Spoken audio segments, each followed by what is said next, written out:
Bienvenido, bienvenida. Somos pocos, pero somos de calidad. Público de calidad. Ya sabemos cómo es el verano y, como dije la semana pasada, estamos planteándonos hacer de otra manera el mes de junio, el año que viene, para que esto sea un poquito diferente. Pero, como sabéis, esto se graba, se pone en el canal de YouTube. Sé que hay muchas personas de toda España, incluso de Hispanoamérica, que nos ven en el canal de YouTube y que seguramente se van a interesar por esta presentación. Una presentación que a mí me parece un lujo asiático. Vamos. Tener aquí a Miguel Ángel García Argüez, una de las personas más solventes que conozco, que hace bien el relato, hace bien el poema, hace bien la novela, hace bien el ensayo y encima hace bien las letras de carnaval, que ya sabemos que ahora no toca, pero que también las hace bien. Es muy complicado ser bueno en tantas facetas. Yo siempre pongo como ejemplo de una persona polifacética y que todo lo hacía bien a Caballero Bonal. Él todo lo hacía bien y Miguel Ángel todo lo hace bien. Lo digo, ¿no? Sí, o sea, él sabe que yo le tengo mucha estima. Hace muchísimos años que nos conocemos, muchos años, y le he seguido muy de cerca. Tengo incluso algunos mecanoscritos suyos, que no sé si te acordarás, de cuando se llamaba tu libro de relato Obi-Wan Kenobi tiene un mal día, que luego se cambió por El bombero de Pompeya, se presentó aquí. Pero mecanoscrito, tengo el mecanoscrito. Que me lo pasó, sí, me encanta, es bonito. Sí, qué bonita. Y me lo pasó él en un momento y me encantó. Me imagino que no se parece en nada al rey. Bueno, me imagino no. Sé que no se parece del todo a lo que luego se publicó, pero para mí es un orgullo que tú me confías ese mecanoscrito. Bueno, también poemas tuyos, sí. mecanoscritos. Hemos hecho cosas juntos y hemos recitado una especie de cantar de los cantares, a los voces. En fin, que tenemos una historia. Éramos muy jóvenes. Tenemos una historia común, ¿eh? Y bueno, y José María Gómez Valero a su derecha, de la editorial Libros de la Herida, pero al que también conocí primero como poeta, como gran, enorme poeta. Yo creo que lo conocí el mismo día los dos, seguramente en Vejer. Fue en Vejer seguramente en aquel encuentro, porque allí conocí a David Eloy Rodríguez, que es la otra pata de la editorial, lo conocí justo allí. Y a Lolo Ortega, y una serie. Bueno, eso fue, de verdad, como somos poquitos y tenemos confianza, os lo cuento, fue un encuentro. Estaba también gente más seria, como Rafael Porla, que estaba ese día, estaba Alberto Porla, perdón, estaba Felipe Benítez Reyes también. Allí conocimos a Alberto. Y bueno, una banda de Rosa de Troncoso también estaba ese día. Bueno, éramos una banda de lo que fuera. Pero se forjaron grandes amistades y sobre todo se formó una admiración por aquellas personas que estaban creyendo tanto en la literatura. Eran muy jóvenes. Yo era menos joven. Miguel es un poquito más joven que yo, pero los demás eran niños. Nosotros tampoco éramos más morenas, Bueno, éramos de mediana edad. Pero estamos de los 90 y algo, ¿no? Sí, 99-2000, era 99-2000. Sí. Yo me acuerdo que nos pusieron como en 3 escalones de edad. Eran los jóvenes muy jóvenes, que ahí estaba José María, estábamos los de la mediana edad, que estábamos tú y yo, Felipe, y luego estaban los seniors. Pero fue muy bonito encontrarnos allí y crear ese vínculo que hasta el día de hoy se ha conservado. Sí, no se volvió a hacer eso. Fue un encuentro con nuestra diputación de jóvenes creadores. Sí, fue una cosa como... Y entre el teatro, gente de... Pero fue flor de un día, pero dejó tanto perfume, esa flor, tanta huella después, y lo pasamos también. Sí, fue muy divertido. Y tenemos fotos tan bonitas. Tenemos unas fotos preciosas de esos días. En fin, que me encanta tenerlos a los dos aquí y que Miguel Ángel vaya a presentar esta novela de título ilegible. Bueno, no, mentira, todo el mundo sabe que pone extraño. Lo que pasa es que pone extraño con letras tiene carácter alfanumérico. Exacto. No hay que leer la novela para entender por qué. No es un capricho de autor. Y es una novela, bueno, que tiene ciencia ficción, pero que tiene también reflexión, que tiene gaditanismo también, en cierto modo, porque y aventura. Suceden cosas que tienen que ver con la aventura, con Cádiz, con el amor, con la destrucción. Los que ya habéis leído algunas novelas de Torrellana, que es una fan, de Miguel Ángel, yo creo que os va a sorprender, porque es diferente. Es muy diferente, pero es una puta maravilla. De verdad. Está muy bien esta novela. Y no me enrollo más, estoy esperando para que entre más gente. Muy bien. Antes de daros el paso, felicito al Libro de la Herida porque siempre saben qué es lo que tienen que publicar. Vale.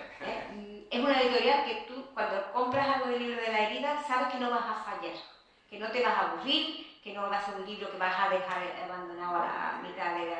No, sabes que ellos son rigurosos. Y lo que cuidan, la edición. En fin, yo creo que aquí se han presentado... Mira, otro de los que estaban en Vejer. Ahí está. Esta me gustaba. Y los Mariscal, que también estaban en Vejer en esa reunión. Pero bueno, nos vamos sumando. Él era de los jóvenes también, de los Mickey. Hablando de Vejer. De Vejer, de cuando nos conocimos. Así que qué bien. Iván está igual. Iván igual, el mismo. Pues nada, y eso pues, ya sabéis que esta casa está siempre abierta a Libros de la Herida porque realmente nos parece que lo que hacéis merece muchísimo la pena y que nunca nos habéis defraudado. Así que nada, no digo más nada, ya he cumplido, yo estaba esperando, haciendo tiempo para que llegara Iván. Lo hemos conseguido. Y nada, os doy paso a vosotros dos, María, Miguel Ángel, que nos contéis. Me parece que antes hay un vídeo y después que nos contéis, o después. Sí, lo tenemos. ¿Sí? Pues apagamos los micros para que se oiga bien. Vale. Ahí.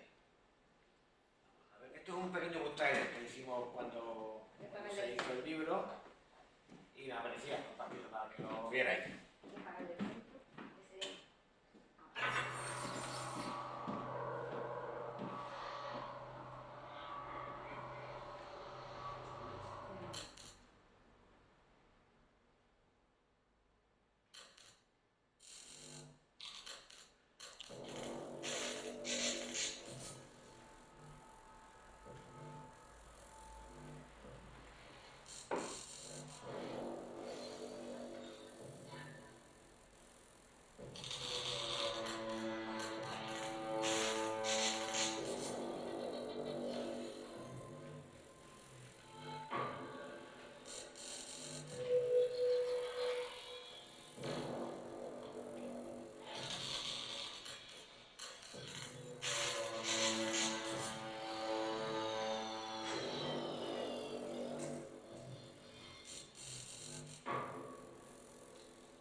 Inquietante, ¿verdad?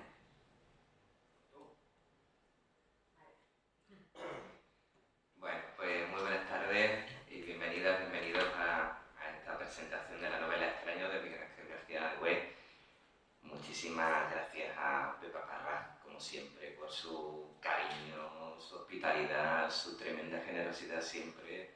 Y ella sabe que para nosotros es una alegría cada vez que nos vemos y cada vez que estamos aquí, pues nos sentimos en casa y súper bien acogidos. Así que nada, a disfrutarlo siempre. Y muchísimas gracias también a la librería La Luna Nueva por acompañarnos ahí en la puerta con los libros, siempre compañeros también de viaje cuando estamos por Jerez. Y muchas gracias a ustedes por desafiar las calores y guardar este ratito para compartirlos aquí en torno a la literatura.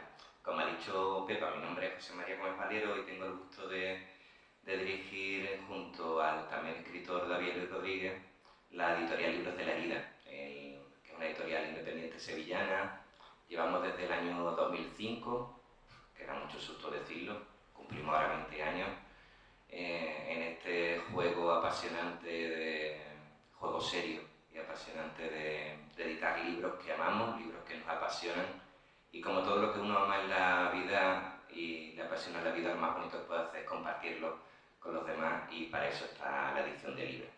Y lo que uno ama también intenta cuidarlo mucho, y eso intentamos hacer el libro de la herida, cuidar mucho, como decía Pepa, los títulos que publicamos, cuidar mucho el objeto, cuidar mucho los procesos con los autores, mimar el libro para que finalmente esté a la altura que merece el autor, y ahí andamos, en esa aventura un poco loca dentro de este loco mundo en el que vivimos.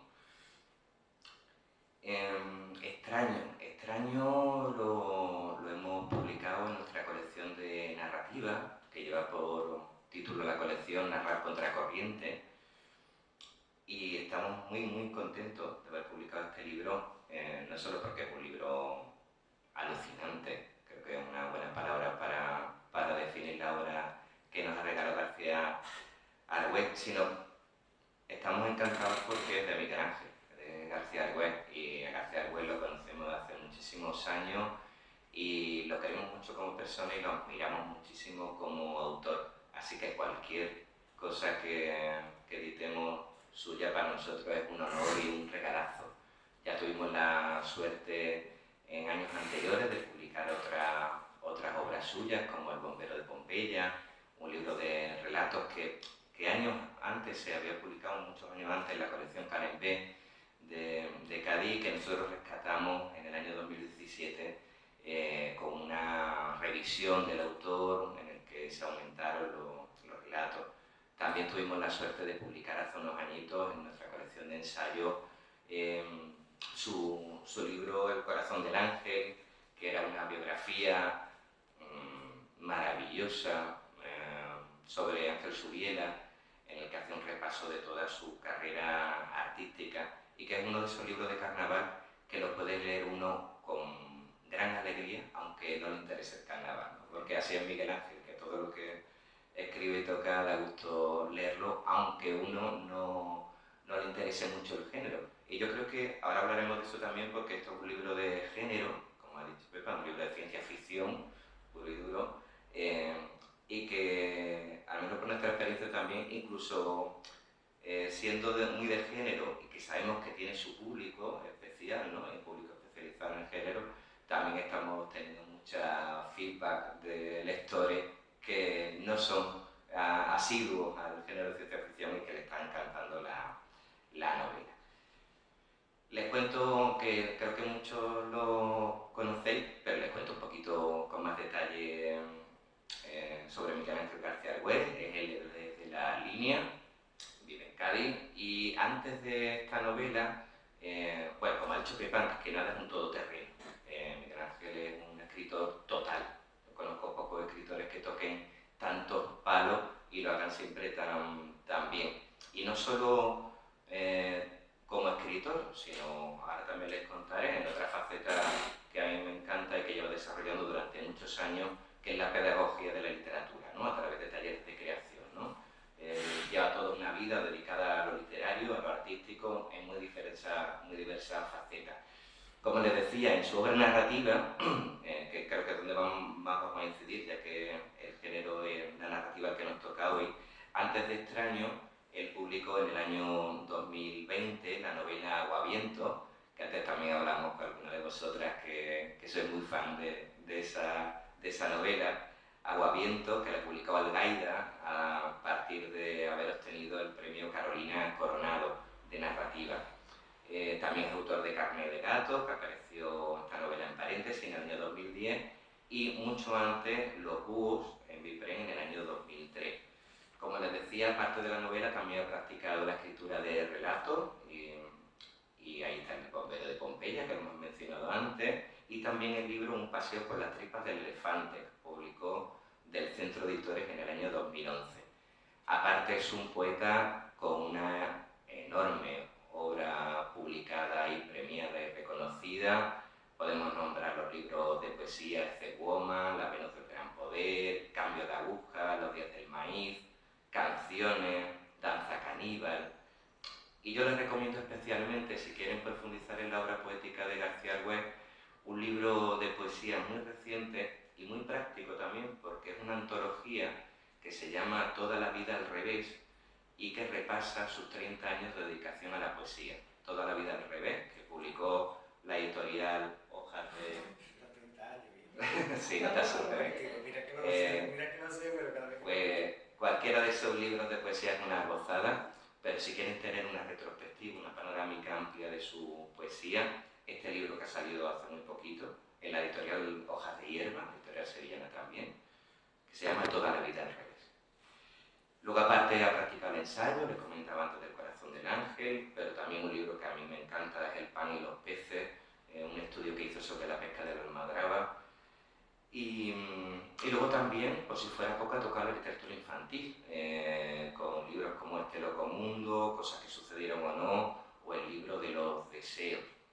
Aparte, como les decía, su faceta, que creo que es fundamental también para entender la labor literaria de Miguel Ángel, su faceta con la pedagogía, con los talleres. Él lleva muchos años impartiendo talleres de creación literaria, de escritura creativa para muy diversos públicos. Y en los últimos años hay que mencionar en este campo de trabajo ese templo virtual, pero físico y lleno de cariño, que se llama la Escuelita de las Palabras. La Escuelita de las Palabras es una escuelita a través de internet, ¿no? A través virtual, que reúne varios cursos de escritura creativa y ahí está Miguel Ángel impartiendo esos cursos que tienen que ver con lo literario y tienen también que ver con la escritura de carnaval. Y ahí ya nos metemos en otro lío, que es la faceta carnavalesca de Miguel Ángel, que como saben lleva desde chico,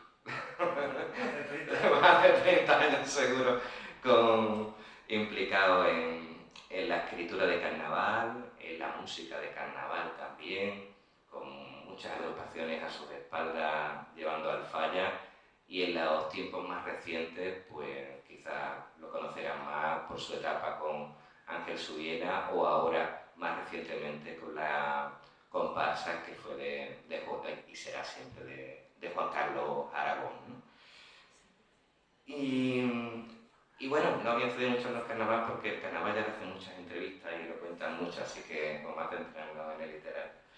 Y bueno, también comentarles que dentro de la docencia imparte desde hace años también clases de arte y literatura en el Centro Superior de Lenguas Modernas de la Universidad de Cádiz.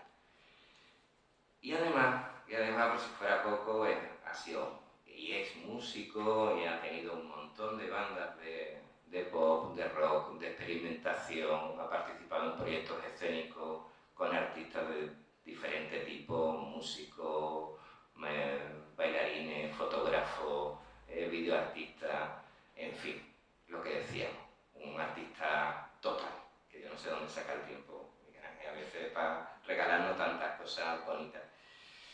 Bueno, centrándonos en el libro que nos toca, habíamos planteado, bueno, no habíamos planteado nada, pero lo hemos hablado hace unos minutos, que más que parrafear sobre el libro, establecerlo así un poco como un diálogo, una entrevista, porque además nos encontramos con una dificultad añadida con este libro, con este extraño, que es que se puede contar muy poco, porque si no nos cargamos el libro. El libro está lleno de sorpresas y más allá de lo que aparece en la contraportada del libro, que es más o menos el punto de arranque, en la contraportada del libro se cuenta como hay dos personajes que se llaman curiosamente Adán y Eva, y que están transitando en coche, van conduciendo en coche por unas carreteras que atraviesan un paisaje devastado, posapocalíptico, y que se dirigen a un lugar que les ha indicado un ángel que se les ha aparecido, donde parece ser que está el Edén, y tienen que dirigirse allí porque allí parece que va a haber una respuesta a por qué ese mundo quedado devastado. Si contamos algo más. Bueno, se puede contar que el Edén está en Cádiz. Ah, bueno, sí, y el Edén está en Cádiz.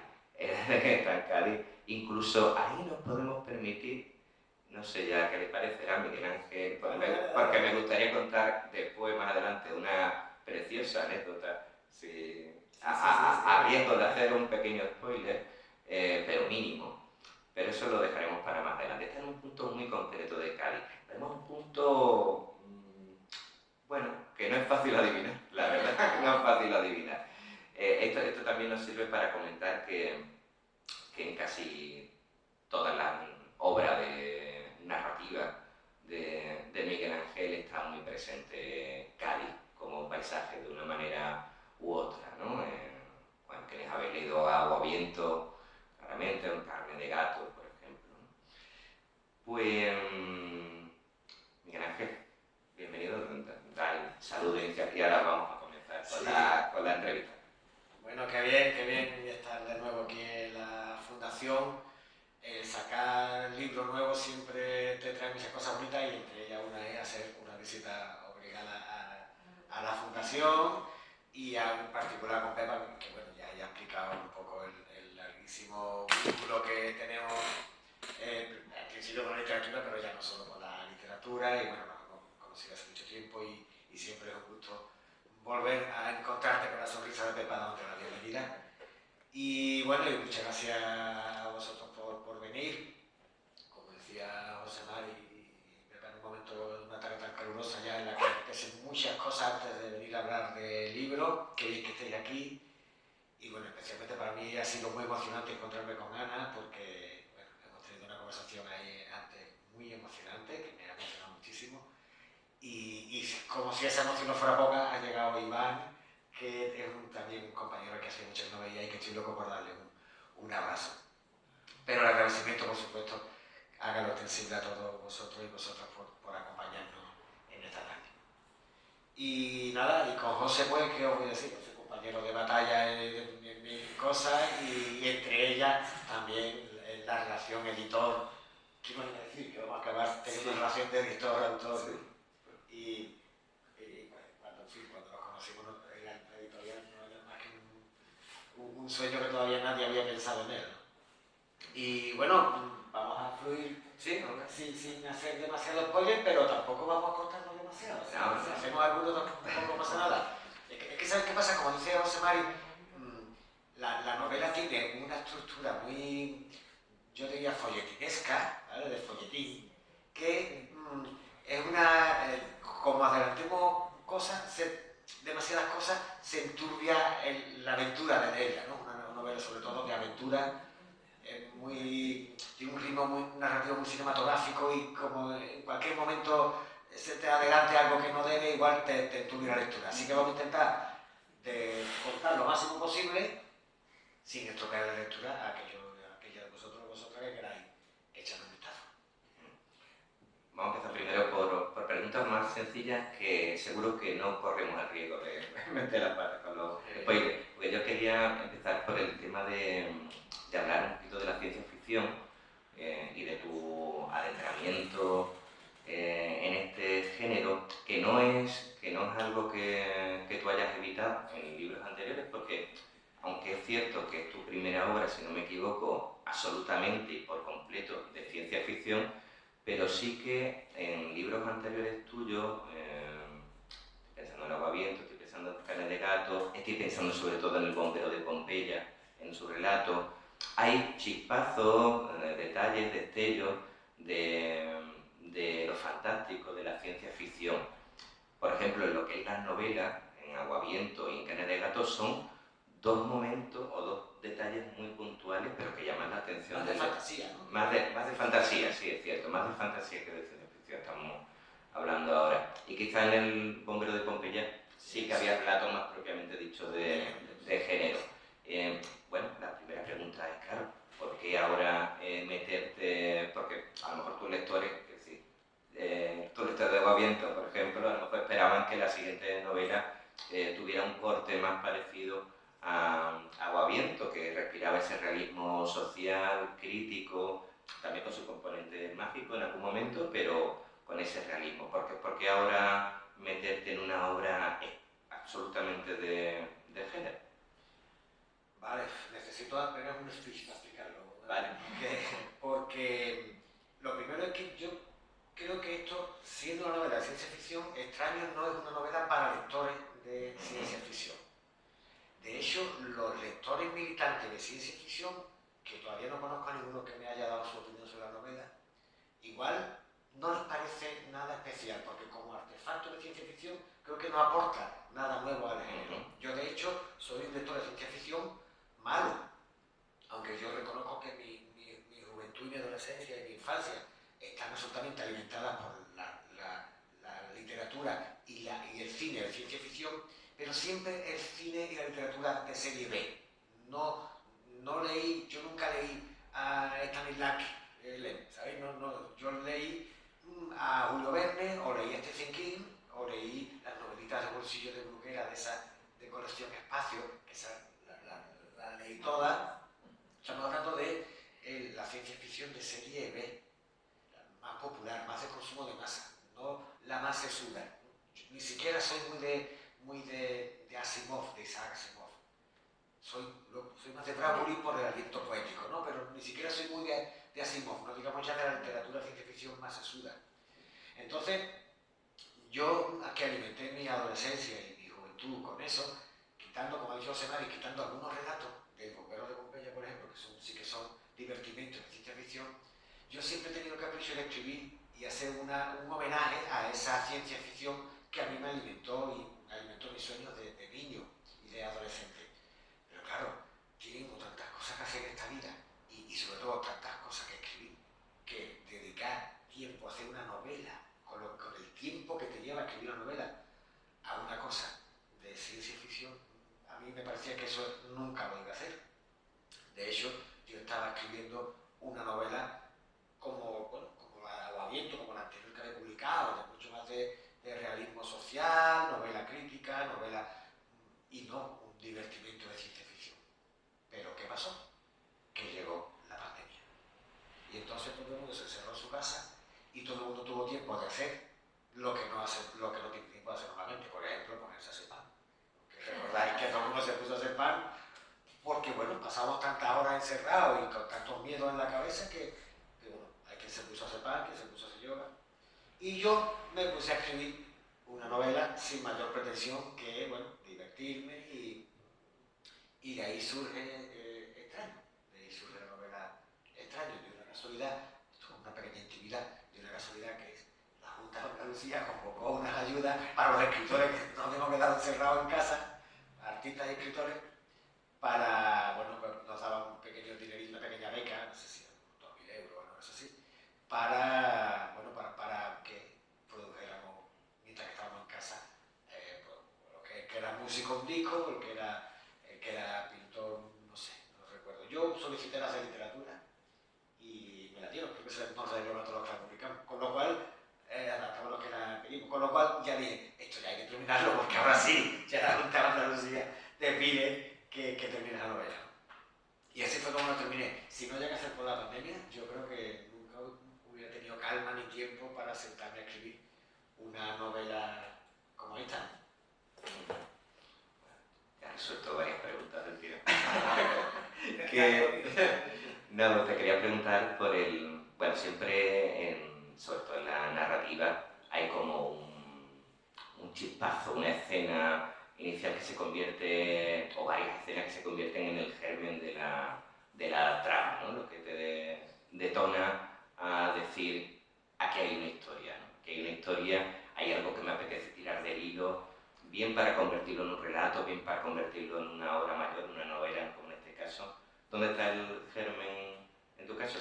¿Cuál fue el chispazo? En la primera escena, la escena de yo tenía en la cabeza esa escena que no sabía si iba a ser el principio de un relato o de algo. Hacía mucho tiempo que tenía en la mente la escena de un hombre y una mujer en un coche atravesando un desierto desolado. Y los dos en silencio, viendo una puesta de sol en el coche. No sé si es que vi eso en algún lugar pero esa imagen estaba en mi cabeza como una fotografía fetiche, ¿no? Si empiezan a leer la novela, ese arranque, un coche en el que habrá nieva, que eso lo decidí después, van conduciendo. ¿Cómo viene todo lo demás? Pues eso es lo que hace especial esta novela, ¿no?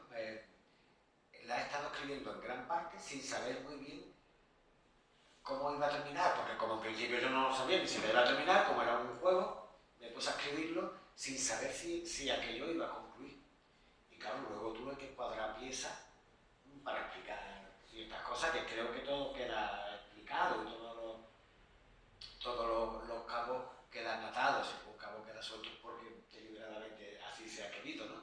Pero esa escena de arranque fue la que dije, ¿dónde van y quiénes son y por qué está ese desierto? ¿Y por qué se ve un avión estrellado? Ellos pasan con el coche y ni siquiera miran el avión, con lo cual dicen, ¿pero por qué ha pasado aquí? Porque no sé, hay un avión estrellado, todo el mundo se va en un coche y de un avión estrellado se para a mirar, ¿no? Entonces ellos siguen, mira, ¿dónde me lleva esto? Y al final pues va creciendo la historia, un apocalipsis, no sé qué. Y bueno, hubo un momento en que no sabía muy bien cómo cuadrar todas las piezas. Porque saben ustedes que hay escritores de, esto es un pequeño tópico, pero los escritores de mapas y los escritores de brújula, ¿saben eso, no? El escritor de mapas es el que necesita sentarse y empezar a escribir cuando ya tiene todo diseñado, los capítulos, este personaje aparece aquí, todo lo tiene en esquema. Como Almudena Grande. ¿Perdón? Almudena Grande, lo decía ella, que era de mapa, que ¿no? sabía casi hasta el número de páginas que iba a tener la novela. Eso es. Es una forma de afrontar la primera escritura, es decir, escribir la primera palabra con todos los planos ya hechos. Se trata solamente de convertir en palabra el plano. Pero el esqueleto, ¿ya en qué? Ya está hecho.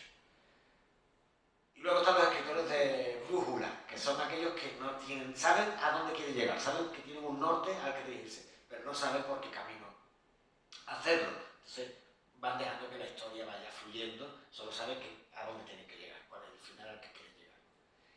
Son dos disciplinas diferentes. Yo reconozco que soy más de brújula que de mapa, aunque yo a veces también trazo muy pequeños mapas, pero soy más de brújula. En este libro ni siquiera había brújula. Es decir, iba perdido a ver a dónde me llevaba esto y me lo vi un poquito de ir al final para cuadrar todas las cosas. La verdad es que, aunque, como dice Miguel Ángel, el libro cuadra perfectamente y dice, conforme vas avanzando, y es sorprendente, porque el libro tiene giros inesperados constantemente, dice, no puede ser, y va a pasar esto ahora, y va a pasar esto otro también.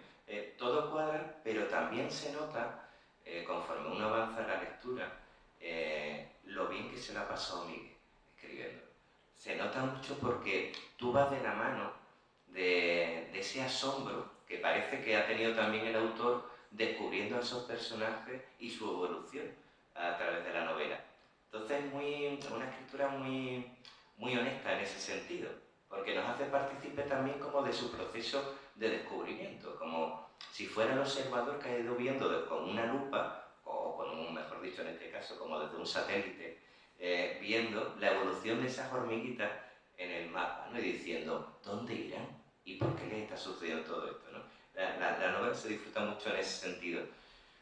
Y te quería comentar, combina un montón de cosas la novela, de tema, y esto es lo que hace también que sea una cosa mucho más allá de la ciencia ficción y que interese a cualquier lector, porque está por un lado la intriga y el suspense continuo, permanente, como les decía, pero una novela también que te da para reflexionar mucho sobre temas como la identidad, el asunto de la memoria, la asistencia, ¿no? También muy existencialista. Y luego aparte tiene también, que es muy reconocible en la escritura de Miguel Ángel, de cualquier género, que es la crítica, ¿no? La crítica al poder, a la jerarquía, a la violencia. Y luego aparte también está el humor, ¿no? Porque creo que es una novela que también tiene sus momentos de humor y de absurdo también. No sé si en esa ir sin brújula casi, no sé si tú sabías del principio que ibas a combinar tantos elementos o te fuiste encontrando estos elementos y dijiste, pues esto le viene bien el humor también, o le viene bien esa reflexión casi filosófica, ¿no? Esos son, que me encanta la pregunta, esos son elementos que van apareciendo en la maravilla de ir sin brújula ni sin nada, que te vas dejando que la historia vaya construyéndose sola, como un rebaño que se mueve. Tú lo que haces es que, bueno, alguna de las cabritas le da para que no se te vaya mucho del rebaño, pero van a donde quieren ir, ¿no? Y yo he tenido esa sensación con esta novela como con ninguna. Todo lo que, en principio es una novela de aventura, simplemente una novela de aventura. Pero luego van apareciendo elementos que ya lo convierten en otra cosa y que no estaban en el principio de mi intención. Por ejemplo, hay un momento, los dos personajes, Adán y Eva, como ya explicamos, se van recorriendo un mundo devastado. Ellos no saben por qué son las dos únicas personas que están vivas en la Tierra y no saben por qué la Tierra está destruida.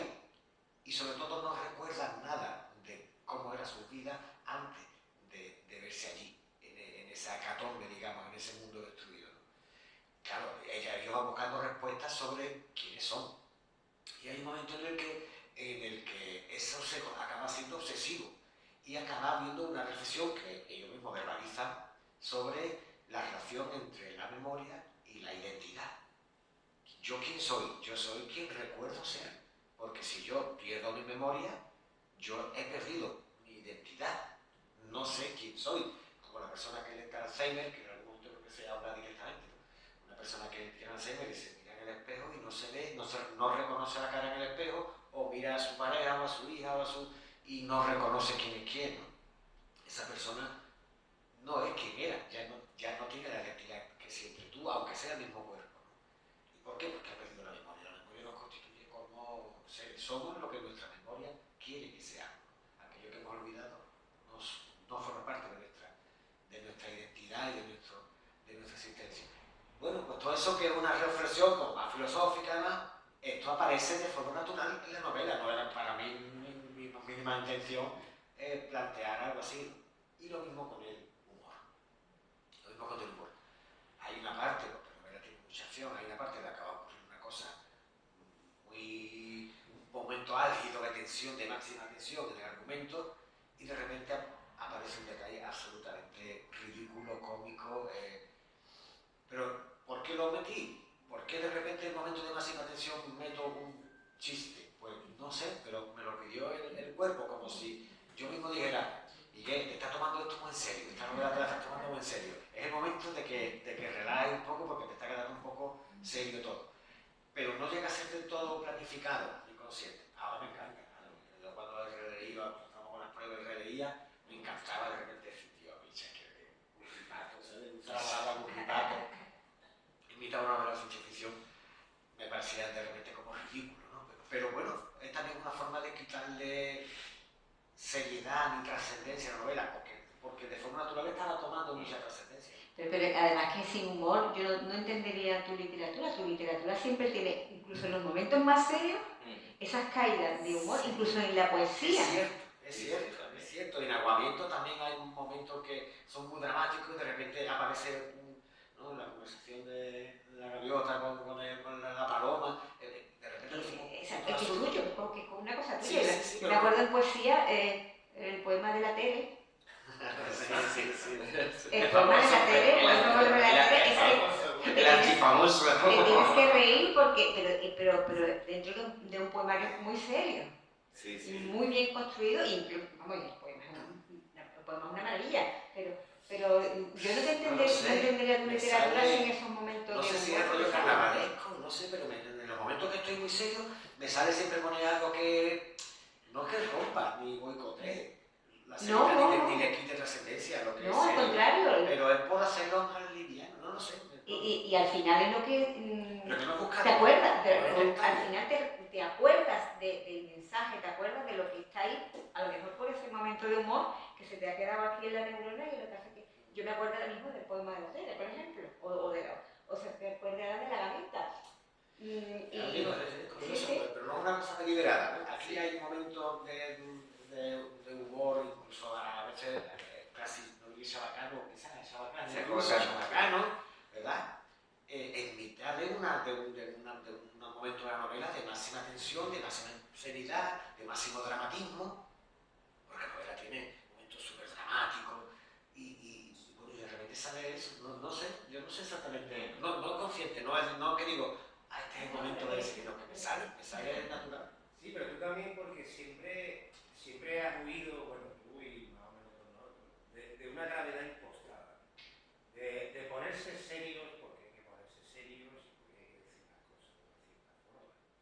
Y siempre creo que en tu literatura está siendo una literatura muy comprometida, en el buen sentido de la palabra, siempre late ese elemento lúdico, ¿no?, de la creación.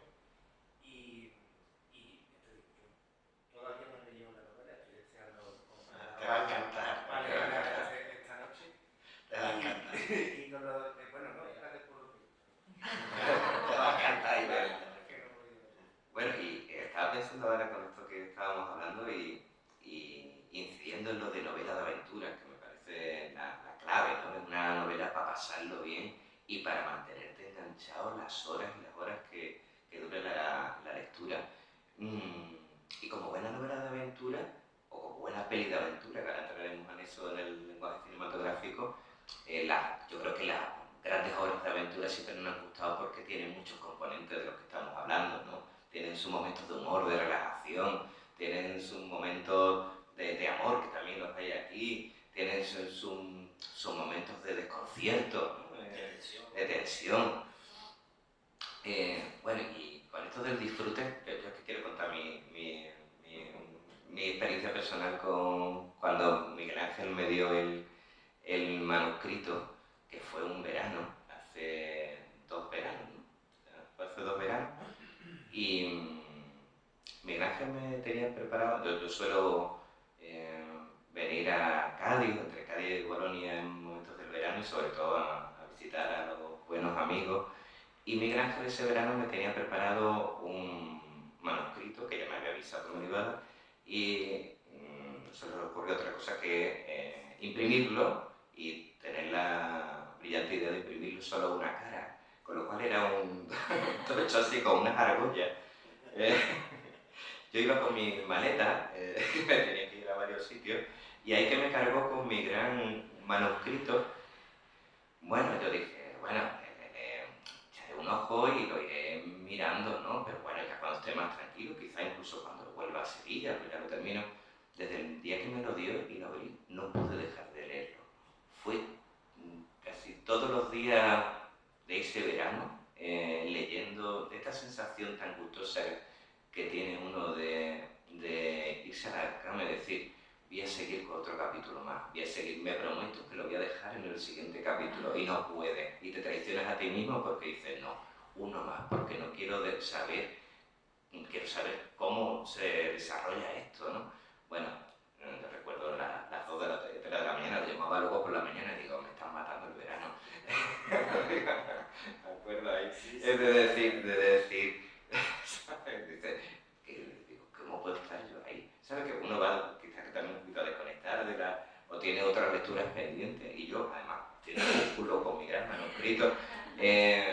Bueno, fue para mí, bueno, luego me lo leí muchas veces, claro, con el trabajo de edición, de revisión con Miguel Ángel, pero esa lectura inicial no se me olvidará en la vida, de decir, quiero más, incluso la sensación de que cuando acaba el libro, de decir, no, se ha terminado. ¿Sabes? Esta cosa de cuando no queremos que jamás se acabe un libro, y decir, que eso ahora te preguntaré también, porque los fans que somos de Extraño estamos deseando una nueva temporada de este libro. Pero bueno, nada, quería contarlo porque de verdad es que lo tengo grabado en el corazón, esas noches leyendo los folios. Yo quería preguntarte, Miguel, también con el tema que además tú lo manejas muy bien por tu forma de escribir, por tu forma de adjetivar también, de utilizar los adjetivos, la atmósfera del libro, ¿no? Yo creo que es una cosa que está, aparte de los personajes, que no tampoco vamos a desvelar mucho, porque hay muchas sorpresas a partir de esos personajes iniciales, pero la atmósfera del libro, ¿hasta qué punto la has cuidado, ¿no? Porque tenemos el paisaje que ya hemos dicho, que se desarrolla en gran parte en Cádiz, en algún lugar. ¿Lo vamos a contar? ¿Lo contamos ya? Pero yo también quería, ¿Por qué se va a grabar? yo también quería incidir en ¿Se va a la... grabar? ¿Se va a hacer? También aparte de eso que lo voy a contar ahora, también quería incidir en lo atmosférico, ¿no? Porque nos va metiendo en lo que has contado al inicio, ¿no? En ese paisaje devastado que ya casi que parece que estamos dentro de él, ¿no? Que de esto de que cuando uno siente que vive con los personajes piel con piel, ¿no? Y que uno está dentro de la historia. Pero sí, venga, si estáis deseando que lo cuente. ¿En qué lugar de Cádiz, dónde está el Edén? Ese lugar misterioso al que van dirigiendo los personajes, esos extraños seres anunciadores, pues el Edén está en un lugar de la provincia de Cádiz. Y ese lugar es ni más ni menos que Los Naveros. Los Naveros. ¿Conocéis la de Los Naveros?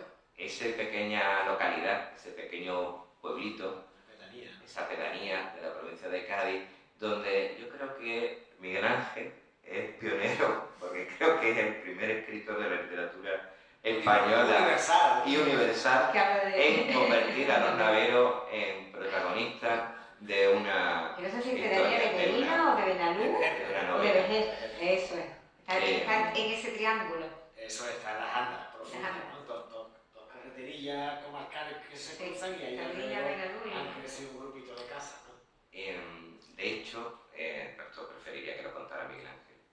De hecho, hace poco Los Naveros ha dedicado un pequeño reconocimiento a un pequeño y emotivo reconocimiento, sí, los cariñosos amigos de Los Naveros a Miguel Ángel. Es una cosa fascinante esta que la literatura te regala. Yo no tenía ninguna vinculación con Los Naveros, no tenía ninguna vinculación. De hecho, mi primera idea para ubicar la novela era la Campiña de Jerez, que es un paisaje post-apocalíptico. El entorno, toda esa zona. Eso es, bueno, pues Los Naveros es algo parecido, ¿no? Y era ahí donde porque yo conozco toda esa zona porque estaba dando talleres en la biblioteca, ¿no? y en algunos colegios rurales de esa zona. Y entonces, bueno, pues era un paisaje que decía, aquí un día estaría bueno ubicar. Hubiera sido chulo porque yo soy media del tono. Ah, sí, yo te hubiera hecho yo el homenaje. Pues mira qué curioso. Pero bueno. Total, pues mi idea era ubicarla allí. De hecho, cuando empecé a escribirlo, era allí donde estaba ubicado.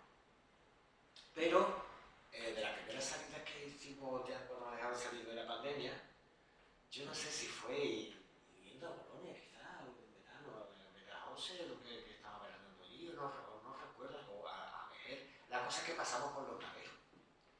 Y Bea, mi pareja, me dice, y yo, este sitio sería estupendo para que estaba tanto leyendo, este sería estupendo. Y a mí se me encendió la luz, porque yo viví mucho tiempo en Chiclana, no soy de la línea, pero prácticamente puedo decir también que me he criado en Chiclana. Y en Chiclana había un refrán que decía, tiene menos luces que la feria de Los Naveros. Porque claro, Los Naveros de hecho no tenía feria. Pues resulta que sí tenían feria. Y hace poco recibo una llamada a un número desconocido de una mujer que se me presenta como una vecina de Los Naveros. ¿Usted es Miguel Ángel? Sí. Yo me llamo Victoria, es que soy de aquí, vivo aquí en Los Naveros, es que acabo de leer tu novela y estoy muy emocionada. Y yo, vamos, le he pasado la novela hasta que sepa que está rulando de casa en casa, porque estamos todos muy emocionados, porque es la primera vez que Los Naveros salen una novela. Porque apareció Vejer, apareció Arbate, Benalú, pero nunca ha aparecido Los Naveros. Y para nosotros es un orgullo que aparezca en una novela. Y yo, pues muy bien, pues qué bien. Y me dice, de hecho, yo casi he llorado leyendo la parte en que hablas del supermercado. Porque hay una parte en que se describe una escena del supermercado de Los Naveros. Porque hice varias viajes para buscar localizaciones concretas y hay un pequeño súper que lo lleva una vecina con estantería, con estantería, fíjese, hay un súper pequeñito de un pueblo así, de una pedanía así. Y dice, bueno, porque está descrito, el súper está descrito con la estantería vacía, destrozado, y dice, es que yo soy la dueña del súper. Y no vea la tristeza que me ha dado a mí cuando he leído la descripción que tú haces de mi súper con lo bonito que tengo yo siempre, mi súper. Bueno, maravilloso. Total, que yo, pues, muchas gracias, no sé cuánto. Y dice, no, espérate, pero es que yo te digo para otra cosa. Es que soy la presidenta de la Asociación de Vecinos. Y entonces ahora en mayo organizamos las fiestas de mayo, que son las fiestas más importantes de los naveros. Y entonces queremos que tú seas el pregonero de la fiesta. Qué bonito. Es increíble. ¿La literatura dónde te lleva? Pero pregonero, yo como que sé, que yo no tengo familia, ni conozco todos los naveros de visita, la novela. No, pero tú vienes y que tú hablas de la novela y que para que todo el pueblo sepa que tú has querido. Y yo digo, ¿por qué no hacemos una presentación? Dentro de la semana, dentro de los días que haya fiesta, pues hacemos. No, porque entonces no va a ir nadie, porque aquí la gente no lee. Aquí leemos 4 en todo el pueblo. Pero allí en el pregón todo el mundo va a estar todo el pueblo, entonces. Total, que al final, allí que fui flamante pregonero hace apenas un mes de las fiestas mayores de los naveros. Así que viva la literatura, viva la literatura. Y viva los naveros y el cariño de su gente y que gente más sana. Me trataron muy bien y fue todo muy bonito, muy emocionante y un verdadero, ¿no? Una fiesta además de la Andalucía profunda, ¿no? Del mundo rural, que a veces los que vivimos en la ciudad nos olvidamos, ¿no? de que todavía existe ese mundo que en nuestra infancia conocimos, ¿no? Y sigue siendo real y verdadero y hermoso. Hay también cosas que se describen en los naveros que es pura ficción. Digo, no vaya la gente a empezar a buscar, porque Es cierto. El Edén propiamente dicho no es un edificio que no existe. No existe, no vamos a decir que es el Edén, pero no existe. No existe. Digo, por si alguien, ya me estoy viendo las rutas de extraños, ¿no? Se podría hacer una ruta por los naveros picando, porque todo está localizado excepto aquella cosa que no existía y que me he tenido que inventar para que me cuadrara el argumento. Luego hay momentos también en los que aparece Cádiz, como no, que son imágenes muy impactantes, como las describe con su arte Miguel Ángel, ¿no? Con ese Cádiz post-apocalíptico, porque al tratarse de una road movie, ¿no? De una película de carretera de aventura, hay un momento en que uno de los personajes pasan por ese Cádiz solado que arriban, creo, a la costa, y bueno, aparecen bastante todo confluye en navero, pero hay otros espacios también por los que se pasa y se describe, ¿no? Vale, yo quería preguntarle a Miguel también, digo porque es algo que igual cuando la gente empieza a leer el libro le llama la atención, ¿qué es la estructura del libro? El libro está estructurado ahora se me ha ido, creo que son 3 bloques, ¿no? 3 bloques, y dentro de los bloques hay varios capítulos, pero como todo es extraño en extraño, también la estructura tiene algo de extraño. No solo el título, como decía antes Pepa, que tiene esa caracteres alfanuméricos, ¿no? La E es un 3, la A es un 4, sino que la estructura también tiene algunas peculiaridades, ¿no? Que quizás pueden desconcertar cuando enfrentamos a sus lecturas y que luego vemos que es un juego maravilloso, un juego delicioso. Claro, justo el otro día estuvimos haciendo la presentación allí en Cádiz, una cafetería amiga, que estuvimos hablando y allí pudimos hablar muchas más cosas porque la mayoría de la gente ya había leído la novela. Entonces pudimos hacer algunos spoilers, porque la mayoría de la gente que vino a esa presentación ya había leído la novela. Pues, claro, es una novela de aventura porque tiene como todas las novelas de aventura, tiene digamos, una estructura cronológica ordenada, ¿verdad? Los acontecimientos que van sucediendo y la sucesión de esos acontecimientos lo que va creando la trama. Y de hecho, los finales de capítulo suelen tener un cliffhanger, perdonadme el anglicismo, pero no sé cómo sería en español, un cliffhanger al final de capítulo de ¿y ahora qué pasaba? Si no me lees, sigue, ¿no? Eso, continuará. Pero claro, a mí personalmente como lector siempre me ha gustado las novelas que no me lo dan todo mascado, sino que, bueno, que como decía Cortázar, ¿no? Te desafían, te hacen ser un lector más activo y menos pasivo. Y tienes que reconstruir ciertas piezas de rompecabezas. La historia no es un rompecabezas, la historia se sigue linealmente, pero tiene incrustado en algunos momentos, al principio son muy desconcertantes, historias que rompen totalmente lo que te estoy contando, aparecen otros personajes, aparecen otras cosas, no sé si es el futuro, si es el pasado, quiénes son los que están hablando. Y eso al principio es muy desconcertante y a medida que va avanzando la novela, se te van ordenando las piezas. todo confluye. Pero eso también es una forma, porque a mí me gusta como lector, disfruto mucho más de los libros que no me lo dan todo marcado, sino que me lanzan un poco de desafío. Y aquí, sin que sea tampoco un rompecabezas que vuelva loco a la gente, a los lectores, pero sí que también hay algunos momentos en los que tienes que jugar con eso. Son como pistas, guiños que se va haciendo al lector para desafiarlo, ¿no?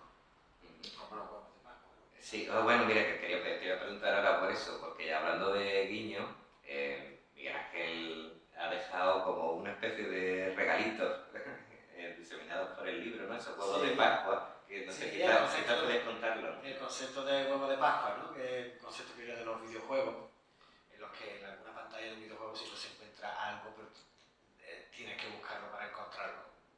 Una clave secreta, un objeto mágico. Y mucha gente atraviesa el juego jugando, yo no soy muy de videojuegos, sería más pura etapa de eso, pero sí lo que uno oye de la gente más joven. Y el concepto de huevo de Pascua lo hemos aplicado también a la novela. Entonces ahí, repartido por la novela, en cualquier momento de la novela vas a encontrar, no sé si son 7 o 8, no sé al final cuántos se quedaron, frases que son principios de otras novelas, más o menos famosas. Entonces tú vas leyendo y de repente no vale esta, pero si dice, en un lugar de la Mancha de cuyo no quiero acordar. No, en caso, pero... Que no es el caso, está mucho más difícil, eso no se podría decir, pero sí, son más difíciles de encontrar. Pero hay 7 u 8 huevos de Pascua que ahí está, habrá gente que lea la novela y se dé cuenta, la mayoría de la gente, de hecho nadie me lo ha dicho, ¿vale? La mayoría de la gente no se me va a dar cuenta, pero va a haber gente que va a decir, yo, este es el principio de los pilares de la Tierra, por decir uno. Están ahí también como juego, pero todo eso es por lo mismo, por hacer complicidad y hacer al lector, a la lectora vivir una experiencia más activa, ¿no? De lo posible. De hecho, estuvimos fantaseando y seguimos fantaseando con la idea de hacer una especie de concurso, ¿no? En las redes de la editorial, es decir, a ver quién es el primero que dice los 7 o los 8 huevos de Pascua que están en el libro. Que de hecho también hay algunos autorreferenciales de alguna obra tuya anterior. Sí, pero eso no lo consideramos ni vale. Vale. Vale, no quería que nos fuéramos sin mencionar algo que creo que está muy presente también en otras novelas tuyas, que es la mirada poética, ¿no? El componente poético, lírico que tiene el libro, aunque es un libro de aventuras, acción y es narrativo al máximo, pero también de repente nos encontramos al García Argüés con esa mirada lírica que creo que sobre todo se nota mucho en la descripción de los paisajes, de esa atmósfera que yo te decía. Sí, ya está más relacionado con eso, más con las descripciones de las atmósferas, de los paisajes, de los cielos, de las puestas de sol, de la lluvia, más que porque de hecho descripciones de personajes hay muy pocas. No, muy pocas. Tenemos que imaginarnos, hay 2 detalles de cada personaje y el resto tienes que imaginártelo tú de cómo son físicamente, ¿no? Sin embargo, sí que la naturaleza, a pesar de ser una naturaleza devastada y destruida, sí que y los cielos son medio radiactivos, no sé, tienen colores extraños, sí que ahí me demoro un poco más en las descripciones. Sí, eso son las gafas de poeta que uno se las puede quitar nunca. Y que eso va a ser muy reconocible también para quien te haya leído anteriormente, porque esa mirada lírica sobre las atmósferas y los paisajes que podemos encontrar en Aguaviento o en Carne de Gato, no la vamos a encontrar también aquí, eso sí, aplicadas a ese mundo post-apocalíptico, ¿no? Y quería hablar también del tema cinematográfico. El libro es muy visual, muy cinematográfico, está concebido casi, nosotros desde aquel verano del manuscrito le dijimos a Miguel Ángel, esto es puro Netflix, esto es Netflix total. El día que se den cuenta en Netflix lo fliparemos, ¿no? Porque está concebido con esa forma de narrar que te mantiene en tensión todo el tiempo. No hay un párrafo, de verdad, no porque esté aquí con Miguel Ángel ni porque sea el editor, pero ya hablo como lector apasionado, no hay un párrafo que tú digas, me lo salto, no, quiero leerlo con intensidad y quiero más y más y más, ¿no? Y está concebido muy dosificada la intriga como para mantenerte expectante de los siguientes capítulos, incluso, como te decía, muchos queremos una siguiente temporada, la temporada... Bueno, queremos que Netflix o cualquier otra, desde aquí hacemos un llamamiento a los Netflix, los HBO, Sí, los claro, Movistar de Marra, claro, para que claro. se fijen en Hilo la cámara. Pues aquí hacemos un llamamiento que se están perdiendo un guión que además Miguel Ángel se ofrece a realizar el guión adaptado, incluso, y lo van a tener mucho más fácil. No, pero bueno, no sé si en el proceso ese sin brújula o con brújula de tu escritura tenías presente este componente tan fuerte cinematográfico casi. Bueno, yo creo que en realidad, si te das cuenta, cualquiera de las novelas también que he publicado anteriormente, muchos lectores me han dicho, es que estaba todo el tiempo viendo una película, Carne de Gato o Aguaviento. Me decían, ya, es decir, que el elemento cinematográfico está como muy presente. Porque yo trato de hacerlo así, no. Es cierto que yo estoy tan influido por lo que leo como por lo que veo. Soy tan fan de la literatura como del cine. Y además me gusta el cine de entretenimiento, no solamente me gusta el cine más artístico o intelectual, sino que también disfruto mucho del cine de entretenimiento.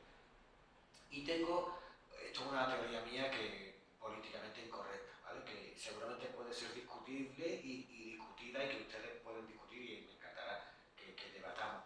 Pero me da la sensación, en lo que llevamos del siglo XXI, que la sofisticación en narratología, en la forma de plantear las narraciones del cine en general y de las series, de las plataformas en concreto, están adelantando en modernidad por la izquierda a la propia literatura.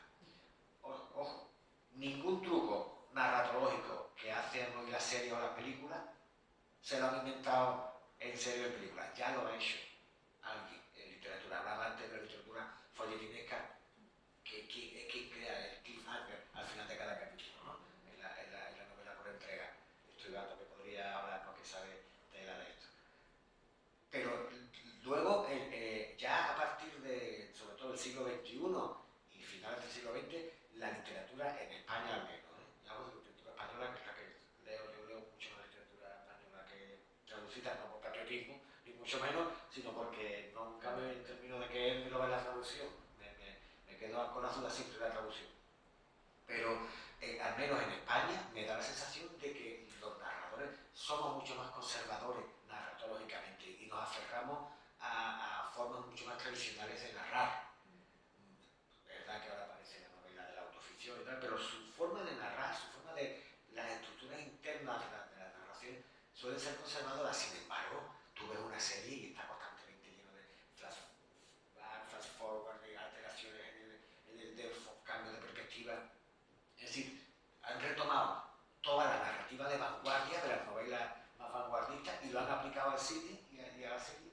Mientras que en literatura, sin embargo, seguimos como más aferrados a unas formas tradicionales, como si de repente lo experimental estuviera fuera de moda, ¿no? En narrativa, hablo, insisto, en español al menos, ¿no? En España al menos. Y bueno, de una forma no voluntaria, porque tampoco es voluntario, me sale natural porque es mi gusto, yo tiendo a imitar hoy en día más a la narratología cinematográfica que la narrativa contemporánea. Insisto, en mi teoría sé que es políticamente incorrecta y es muy discutible, seguramente porque tampoco yo conozco, soy experto ni tengo controlado todo lo que se escribe hoy en España, ni menos en español, ¿no? Porque está Sudamérica que ya veis, ¿no? Latinoamérica. Pero bueno, creo que esa es mi forma de explicar por qué hay tanto cine, porque para muchos lectores que no digamos, derivan o no argumentan lo que sienten, como yo lo acabo de hacer, pero dicen, es que parece una película, y es por esto. Creo que es por esto. Una cuestión que antes se me quedó pendiente, porque decías que en el libro no hay mucha descripción de los personajes, pero sin embargo hay muchísimo diálogo. Vamos a encontrar un montón de diálogo. Es la clásica novela en la que la descripción de los personajes está construida a partir de ponerlos a hablar, de dialogar. Y aquí quería incidir en lo difícil, en general, que es construir en literatura buenos diálogos. Diálogos creíbles, diálogos que... Para mí eso es lo más difícil. Claro, porque un mal diálogo te saca del partido, te saca de la novela, de la obra. Pero te difumina el Eso personaje. es. Hacer buenos los diálogos, hacerlos creíbles, hacerlos naturales y a partir de los diálogos construir el perfil del personaje, creo que ahí Miguel Ángel lo clava.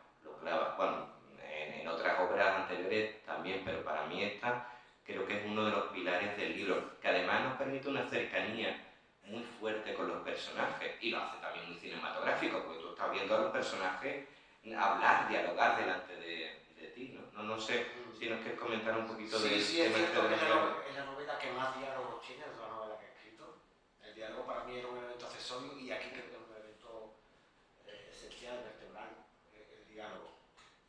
La construcción de los personajes se basa, de hecho, cuando José ya me estaba pidiendo ya que yo tiene que entregar ya el manuscrito, decía, espérate, José, que quiero revisar los diálogos, porque, ¿sabes? Es lo que más me ha... Y he aprendido mucho. Es una novela que yo no he trabajado tanto los diálogos en otras novelas como esta y he aprendido mucho porque es lo más complicado. Efectivamente, como dice José Manuel, lo más complicado son los diálogos, para que no te parezcan importados o para que no te parezcan una serie de televisión, que no parezcan un guión de cine, de una serie, que se escucha la serie y los diálogos vuelan porque estás viéndolo, pero si ves los diálogos de una serie, dices tú, ¿por qué el diálogo es esta? ¿No? Y quería evitar eso, quería evitar que parecieran que son actores de una serie los que hablan. Quería que fueran personas que parecieran reales. Y bueno, yo, honestamente, si el editor me dice que lo he conseguido, pues ya me dirán ustedes decirle la pena. Es un trabajazo. Y a mí me acuerdo precisamente de eso que has señalado, que fue de las muchas cosas revisadas en el libro y una novela también tan voluminosa, que siempre la narrativa es muy compleja para las correcciones, ¿no? Pues creo que de los últimos días fueron los diálogos. Me acuerdo Miguel Ángel llamando, hay dos, a lo mejor puede haber cientos de líneas de diálogo de personas que dicen, este personaje ha encontrado dos momentos en los que no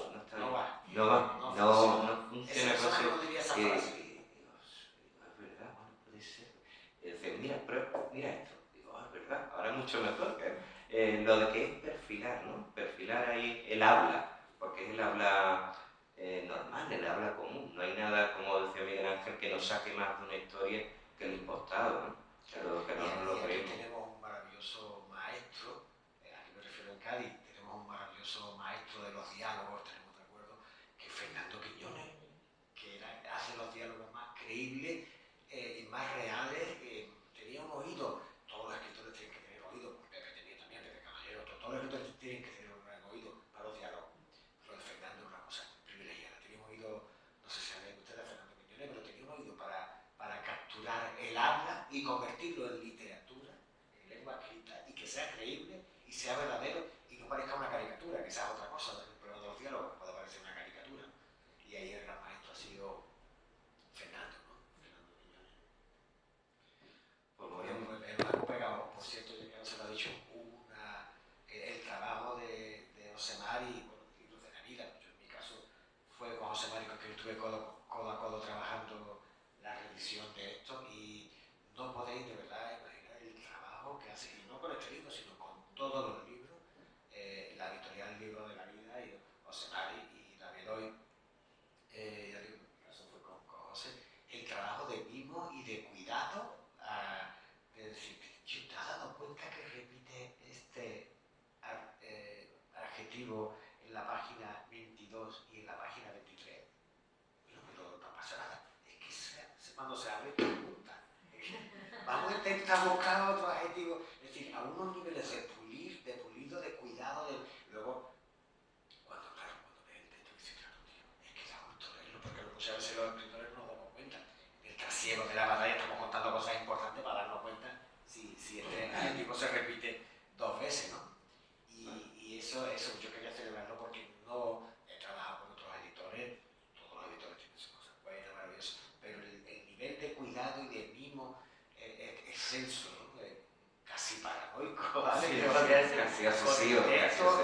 Casi excesivo, es Pero bueno, es lo que decía antes, ¿no? Te agradezco mucho las palabras y está bien, porque no sé, a veces se nos olvida o hay muy poca pedagogía en este país sobre el mundo de la edición, ¿no? Que tantas veces se confunde con impresión, ¿no? Cuando el trabajo de una editorial no es imprimir libros, imprimir la imprenta, o un trabajo de editoriales de... También los hay peores, que también hay mejores, peores, pero el trabajo editorial, igual que el de un productor musical, sacar el mejor disco posible, el mejor libro posible, y eso significa trabajar codo a codo con el autor en el texto y luego en todo, por supuesto, las facetas técnicas y materiales de un libro, ¿no? Las decisiones, miles de decisiones que hay que tomar con los profesionales, con la maquetación, con todo, ¿no? Pero sobre todo el trabajo de producir el mejor libro posible, y lo último es imprimir, ¿no? Pero a veces aquí, no sé, quizá en otros lugares no, pero en España a veces confundimos que una editorial se dedica a coger que las hay desgraciadamente, ¿no? Que coge un texto y lo mandan a imprenta, ¿no? Entonces, y además eso es lo bonito, ¿no? También, porque es donde uno aprende el oficio y aprende de los autores. Así que agradezco mucho a Miguel que lo nombre. Y en este sentido, ya creo que para ir cerrando, pero no, antes creo que no lo nombré, pero sí por mencionar precisamente a los profesionales que trabajan con libros de la vida y que hacen posible que los libros queden tan hermosos. Me gustaría destacar la portada que están viendo ustedes aquí atrás, que es del estudio Rebombo, el estudio gráfico Rebombo, que son unos artistas gráficos que trabajan en Cádiz y que son los responsables de hacer todas nuestras portadas de la colección de narrativa, y que nos regalan siempre unas portadas maravillosas en las que hacen una lectura intensa y precisa del contenido del libro sin desvelar. Cuando ustedes lean el libro, la novela, verán cómo estas cosas que aparecen en la portada cobran su sentido, ¿no? Pues los amigos de Rebombo, Raúl y Raquel, que son unos artistazos que admiramos muchísimo. Y luego nombrar también el trabajo siempre de cuidado interior y de maquetación de Fran Sánchez Mazo, también gaditano, somos sevillanos, pero en realidad trabajamos más con Cádiz. Fran Sánchez Mazo, que es uno de los mejores maquetadores de nuestro país y que trabaja desde Benalúzcar, esa pista, y que hace posible que los libros en su interior se lean tan bien y tan claramente en toda su forma. Y bueno, no sé, Miguel Ángel, quizás para ir cerrando, no sé si hay alguna cosa más que te apetezca apuntar o si quieres que pasemos a si hay alguna pregunta. No sé, seguro que si me pongo a pensar se me ocurren cosas interesantes que contaros, pero igual si tenéis alguna pregunta, alguna cosa que queráis plantear.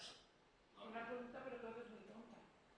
No sé qué la pregunta tonta. Me ha hecho pensar, porque claro, yo llevo muchos años aquí, pero no soy de Madrid, y cuando has nombrado ese pueblo, esa pedanía, Los yo naveros. digo, ¿tendrán alguna producción de nabos? No, en Navero con V. Es con V. Pero podría ser. Sí, pero mira, pero tiene un producto local justo para cuando me encargándose del pregonero de la fiesta. Digo yo, ¿qué digo yo? Bueno, hay que decir que el concepto pregón también es muy particular. Porque es muy particular. Cuando yo le digo, no, pero presentamos la novela y ya está. Y no hace falta. No, que no te lo escucha nadie. Tú tienes que dar pregón. Yo, además, había empezado ya las clases en la universidad con los americanos, estoy un poco ocupado. Digo, yo no puedo ponerme a escribir tampoco, en realidad, un pregón. Además, bueno, lo dijeron, era para el fin de semana siguiente, ¿vale? Pero porque me avisaran con 2 meses de antelación. Y me dice, pero tú no tienes que escribir nada, tú nomás que tienes que hablar. Si esos son 10 minutos. Digo, 10 minutos de pregón de la fiesta. Claro, si mira, tú lo único que tienes que hacer es subirte al escenario, porque aquí tenemos el acto más importante, que es nombrar a la reina de la fiesta, que se presentan las muchachas del pueblo, que no hay muchas, pero se presentan, y hay un jurado que decide quién es la de este año, la más guapa. Y viene la del año anterior y le pone una banda y ya está. Entonces, la semana pasada, y ahí está todo el pueblo. ¿Por qué? Porque todo el mundo quiere saber quién es la reina de la fiesta. Entonces, cuando el jurado se retira a deliberar, entonces cuando tú haces el pregón, porque ahí está todo el pueblo esperando a saber quién es la niña que ha ganado. Entonces, fíjate, qué maravilla, qué maravilla. Y yo así, dando pregón, pero lo que iba a contar es que Digo, bueno, vale, si son 10 minutos solo. Y entonces, ¿qué hice? Me puse a investigar un poco de qué hablar. Digo, voy a escribir un poema, voy a recitar un poema de 10 minutos, un poema larguito, y me la pego. Y digo, bueno, voy a ponerme a ver los naveros, que hay de especial los naveros, que destaco. La belleza de su mujer no me parece tampoco procedente. Y descubrí el producto estrella, que son los garbanzos. Muchas familias de los naveros viven del cultivo de garbanzos y al parecer, yo no lo sabía, pero al parecer los garbanzos de los naveros que se seleccionan en las casas de familia manualmente son muy famosos. De hecho, el día anterior había habido un maratón que forma parte de la fiesta, un maratón que se llama Maratón de los Garbanzos. Y el premio es un saco de garbanzos para que gane el maratón. Entonces escribí una oda al garbanzo de los naveros.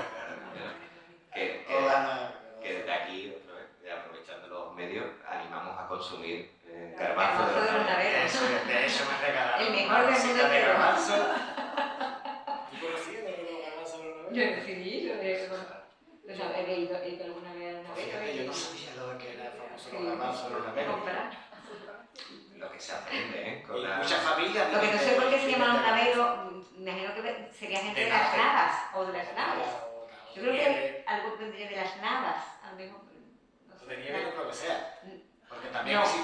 yo he oído en Granada si no le llaman los naveros. Los naveros que de los neveros. Donde Pero hay- yo creo que eso no, que eso es por algo de las navas. No lo sé, no cuál es la etimología de... Desde luego el sitio no es muy antiguo. O sea, No. por su construcción se ve que son las de los años 50, Sí. las construcciones de colonización, bueno, como la campiña, ¿no? Las construcciones franquistas para juntar a la gente que vivía dispersa en el campo, ¿no? En barracones y eso. Tiene esa pinta de que es el oriente del pueblo. Nos enteraremos. Ya que me le ha quitado el sitio al Torno. Pues va a ser, yo sé por ahí. El Torno es más antiguo porque el Torno es La- el pueblo de colonización más antiguo de la provincia de Cádiz. Ah, mira, esto no Que lo sepáis. No ha crecido mucho, ¿no? Entonces... Bueno, ha crecido un poquito, pero no mucho, pero era es el más antiguo. La siguiente novela. La siguiente para el Torno. Ya te digo que tengo raíces allí.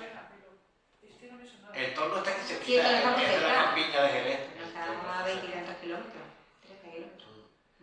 Bueno, pues lo dejamos aquí. Pues yo creo que sí, que lo dejamos aquí. Aquí tienen ustedes al autor para que firme las novelas. Uy, aquí está. Si no la mojo antes, aquí tiene dos para firma. Y vamos a poner un pequeño cóctel, como hace tanto calor, de vino de Jerez, que crean, con su naranja y su hielo y sus cositas, por cortesía del Tabanco El Pasaje, que hay que ser agradecido. Muchísimas gracias. Muchas gracias. Muchas gracias por Hasta la venir. próxima.